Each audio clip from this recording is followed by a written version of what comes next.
always felt very comfortable with suppressing you, pushing you down, because they felt your love. Like, regardless of what happened, they felt you send them love. So it kind of made them say, okay, what happened really couldn't have been like that bad on me, because you still love me. The thing that's happening now is that you've pulled back that love. And now that you've pulled back that love, it's making them have to see things from a different perspective other than their own, which was they feel justified in however they reacted to the big thing that happened. But now they don't feel your love. So they feel like a failure. They failed you. The apology that you wanted was to know that your love wasn't being spent and like sent out for someone who wasn't worth it. You wanted the apology because you wanted to know that they were worthy of you sending love and light. Like, there's a part of you that thought, you know what, when they get older, or when they know better, or when they know better, they'll do better, right? Like, they'll make this right one day. They'll figure this out and they'll make this right one day. And it just, I feel like it got to that point where one day came and gone, and it just didn't happen. So now it's like I can love you, but like I can't send love to you anymore. I can't make you be in this 5D connection anymore. I can't pull on you anymore. And you pulled back, and they felt that, especially with like this telepathy that you two have. Because that's the thing. And, you know, when we talk about twin flame dynamics here, which is what we're having here, twin flame situations are karmic situations. Understand that. Especially when one of them does the work and the other one doesn't. It's a lesson. It becomes a lesson instead of two people who make poor choices. They're faced with like the darkest parts of themselves, and it comes out and tends to get projected onto each other. That's why there tends to be a big like, and then there's a separation.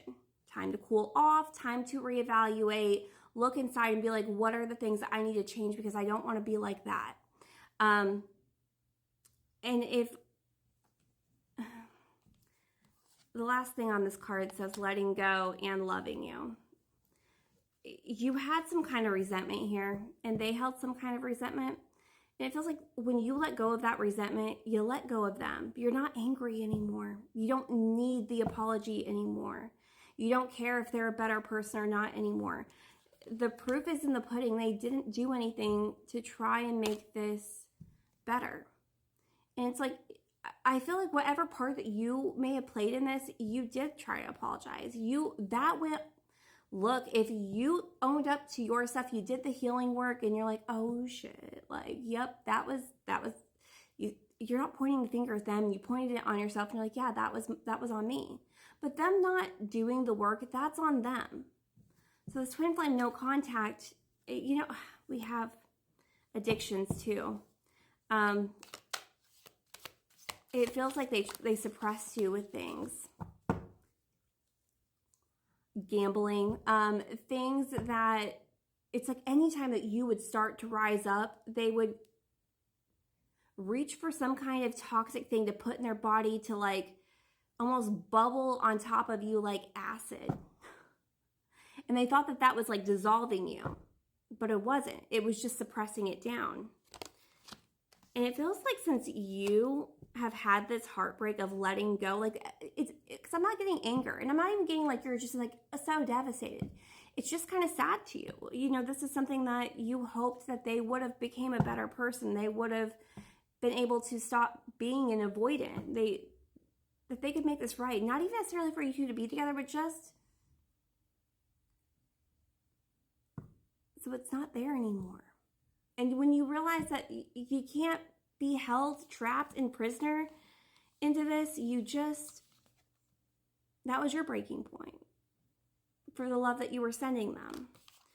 And it's like, once you did that and you cut that cord because it wasn't serving you and it wasn't serving your highest good to still be holding out some hope for them, more abundance came your way. And trust me, they're aware of that too, which makes them feel even more like crap. And it's interesting because they're having like this, it's like an aha moment, like how you being raw and authentic and honest and you being vulnerable and you owning up to your parts and doing all of that. Like they see how that's leveled up your life. Engagement, how it's ascended your life, your abundance. Because I understand engagement ring doesn't even just necessarily mean that like you're getting engaged. Some of you are, which can, yay, fun. It just means that you feel good. You did the work, right? You're just detaching a lot of your feelings from them, and they can feel that. This is a problem. It's like it's making them face this problem that they have. Snake. Girl talk. You know, we were getting that like this conversation, the runner, the snake, girl talk, the mask. You know, it feels like whatever dynamic that they're in, there is some kind of, yeah, we're cool, but I'm also cool with you. And whoever this is that comes to you and lets you know, like that's why it's important for you not to be reactive. I think it's just meant for you to sit with and think about how you want to respond. Because keep in mind, this is still not them coming in talking to you. It's just them being able to deal with your name. But we have this runner energy. The more that you're getting this like abundance and up level, the snake is like, look over your shoulder. There's someone like watching you. And the runner, there's this codependent. They could be even involved with someone else, and this other person could see their reaction towards this conversation about you. It's like it's pulling up a mask that they didn't even know that person was wearing a mask. 9 of Wands.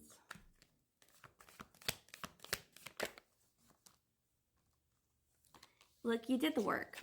That's why you're having this abundance. You're having this up level. You went through the challenges. You faced your demons. You faced your woes. You don't get held back just because this twin didn't want to do the work, and you're part of that work. They can't, I feel like addressing this with you is like a big part of them doing this work for themselves. And the fact that you've cut off your energy, you're not even like, how you gonna even find me? Like there's something about that, like I'm not looking for you anymore. I'm not trying to have any kind of conversation with you. I've held back my love, my light, and everything. You're on your own. And it's like they've ran so long, it's like that's where they end up, kind of. Even if they're in a dynamic with someone else, like ultimately not facing this and not facing you, and now they don't even have the opportunity to, or they feel like they don't. That's why you're not meant to come in and save the day and be like, okay, yeah, now we can talk. I'm so glad that that's up to you, but you're not meant to be immediately reactive. Sit with it for a while. Because they let you sit with it for a while. Maybe they need to sit with it for a while. But you're a big part to their healing journey. That doesn't mean that you have to hold their hand. They didn't hold yours. We're going to go to part 4 for my TikTok subscribers and YouTube members. If you'd like to book a personal reading, link is in the bio. You all have a wonderful evening.